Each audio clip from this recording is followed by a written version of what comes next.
আসসালামু আলাইকুম। আলহামদুলিল্লাহ ওয়াসসালাতু ওয়াসসালামু আলা রাসূলিল্লাহ ওয়া বা'দ। আহলান ওয়া সাহলান ওয়া মারহাবান বিকুম। পৃথিবীর যারা যেখান থেকে দেখতেছেন বাংলাভাষী ভাই ও বোনেরা, আজকে আমাদের আলোচনার আলোচ্য বিষয় হচ্ছে আহকামুস সিয়াম, সিয়ামের হুকুম আহকাম পদ্ধতি। সম্মানিত সুধী, আমরা রমাজান মাসে উপনীত হয়েছি। একজন মুসলিমের যে ব্যক্তি সিয়াম পালন করতে ইচ্ছুক বা যার উপরে সিয়াম পালন করা ফরজ হয়েছে, তার উপরে সিয়ামের বা রমাজানের প্রস্তুতি হিসাবে অন্যতম একটি কাজ হলো যে সিয়াম সংক্রান্ত জ্ঞান অর্জন করা, ইলম অর্জন করা। তো তারই ধারাবাহিকতায় আজকে আমরা আলোচনা করব আহকাম সিয়াম, সিয়ামের হুকুম আহকাম সমূহ।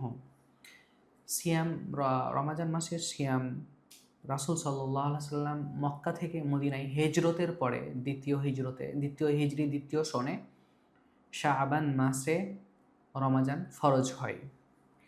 আল্লাহ তাআলা বলেন, ইয়া আইয়ুহাল্লাযীনা আমানু কুতিবা আলাইকুমুস সিয়াম।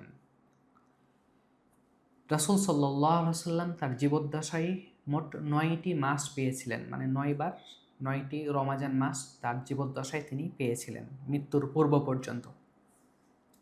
হুকমুস সিয়াম, সিয়ামের হুকুম। সিয়াম সাধারণত আমরা বলে নিই যে সিয়ামের যে আগে আমরা সংজ্ঞা পড়েছি সেখান থেকে আমরা বুঝতে পারি যে সিয়ামের রোকন হচ্ছে দুইটার কোনো একটা না থাকলে সিয়াম হবে না। একটা হচ্ছে মুফসিদাতুস সিয়াম আর মুফাত্তিরাতুস সিয়াম, সিয়াম নষ্ট করে এমন কর্ম কাজ থেকে বেঁচে থাকতে হবে। 2 নম্বর হচ্ছে সিয়ামের দ্বিতীয় রোকন হচ্ছে সূর্যোদয় থেকে সূর্যাস্ত পর্যন্ত যে সমস্ত কাজ থেকে নিষেধ করা হয়েছে সেই কাজগুলো থেকে বিরত থাকতে হবে। দুইটা হচ্ছে রমাজানের রোকন।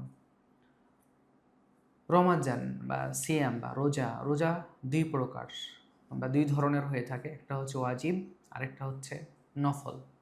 ওয়াজিবকে আমরা 3 ভাগে ভাগ করতে পারি। 1 নম্বর হচ্ছে যা সময়ের সাথে নির্দিষ্ট, যা রমাজান মাসে আমরা সিয়াম পালন করি, যা সময়ের সাথে নির্দিষ্ট।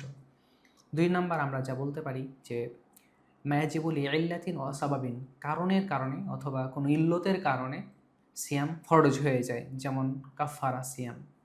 কেউ যদি স্বামী স্ত্রী রমাজান মাসে মেলামেশা করে ফেলে তাহলে তার উপরে কাফফারা দিতে হবে, 2 মাস ধারাবাহিকভাবে সিয়াম পালন করতে হবে, এটা তার জন্য বাধ্য, ওয়াজিব।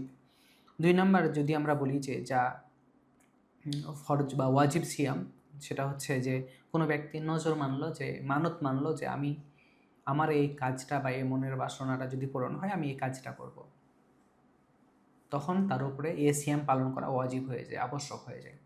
তাহলে আমরা সিয়ামের প্রকার 3টি জানলাম, যা সময়ের সাথে নির্দিষ্ট। 2 নম্বর কাফারা সিয়াম, 3 নম্বর মানতের সিয়াম। আর অন্যান্য যে সিয়ামগুলো আছে সেগুলো হচ্ছে নফল সিয়াম। সিয়ামের শর্ত হচ্ছে কয়েক ভাগে আমরা ভাগ করতে পারি। প্রথমত আমরা বলবো শুরুতুল ওজুব। সিয়াম ফরজ হওয়ার জন্য, ওয়াজিব হওয়ার জন্য শর্ত 1 নম্বর হচ্ছে বালেগ হতে হবে। কেননা ছোট বাচ্চার উপরে, সবির উপরে সিয়াম ফরজ নয়। নবী করিম সাল্লাল্লাহু আলাইহি সাল্লাম বলেছেন, রুফিয়াল কালামু আন সালাসাতিন, 3 শ্রেণীর মানুষের কাছ থেকে কলম উঠিয়ে নেওয়া হয়েছে, মানে এদের উপরে শারীরিক কোনো হুকুম প্রয়োগ হবে না। তার মধ্যে একটা হচ্ছে আসবিউ হাত্তা ইহতালিমা, ছোট বাচ্চা যতক্ষণ পর্যন্ত না সে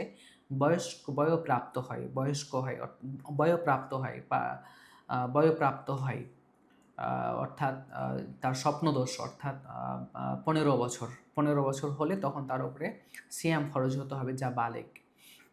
তবে এখানে বলা প্রয়োজন যে আমরা যেমনটা জানি রাসূল সাল্লাল্লাহু আলাইহি সাল্লাম সালাতের ক্ষেত্রে 7 বছর থেকে সালাতের জন্য প্রশিক্ষণ দিতে বলেছেন। ঠিক সালাফগণ, সাহাবীরা, তাবেঈরা তারা কী করতেন, তাদের সন্তানদেরকে 10 থেকে, মানে যখন সে সিয়াম পালন করতে অভ্যস্ত হয় বা সক্ষম হয় তখন থেকে তাকে সিয়ামের প্রশিক্ষণ দিতেন, খেলনা দিয়ে ভুলিয়ে রাখতেন, যাতে করে সে পরবর্তীতে সিয়াম পালন করতে তার কষ্ট না হয়, সেই জন্য অভ্যস্ত হয়।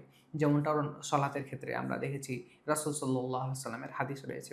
2 নম্বর হচ্ছে সিয়াম ফরজ হওয়ার জন্য, ওয়াজিব হওয়ার জন্য শর্ত হচ্ছে যে সক্ষমতা হতে হবে।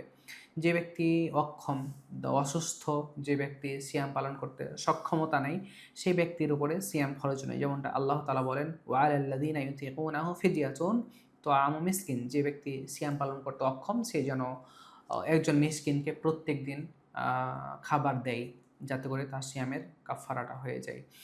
৩ নাম্বার, সিয়াম ওয়াজিব হওয়ার জন্য, ফরজ হওয়ার জন্য আরেকটি শর্ত, সেটা হচ্ছে ইকামা, মুকিম হতে হবে, মানে স্থায়ী বসবাসকারী হতে হবে, অর্থাৎ সফরকারী হওয়া যাবে না, ভ্রমণকারী হওয়া যাবে না। নবী করিম সাল্লাল্লাহু আলাইহি সাল্লাম বলেছেন, আল্লাহ তাআলা বলেন, ফামান কানা মিনকুম মারিদান আও আলা সাফারিন ফাইদ্দাতুম মিন আইয়ামিন উখরা, কেউ যদি অসুস্থ থাকে, যা আরোগ্য হওয়ার সম্ভাবনা আছে, এবং যে মুসাফির, তার কোনো কারণবশত তাকে যাত্রা করতে হয়েছে বা ভ্রমণ করতে হয়েছে, সেই ব্যক্তি যখন ফিরে আসবে অন্যান্য দিনে, তখন এই রমাজানের ফরজ সিয়ামটা সে তখন কাজা করে নিবে। এই হলো সিয়ামের ফরজ হওয়ার জন্য বা ওয়াজিব হওয়ার জন্য শর্ত। আল্লাহ আমাদেরকে সিয়ামের আহকামগুলো জেনে বুঝে বাস্তব জীবনে প্রয়োগ করার তৌফিক দান করুন। আমিন। ওমা আলাইনা ইল্লাল বালাগ। আসসালামু আলাইকুম ওয়া রাহমাতুল্লাহি ওয়া বারাকাতুহু।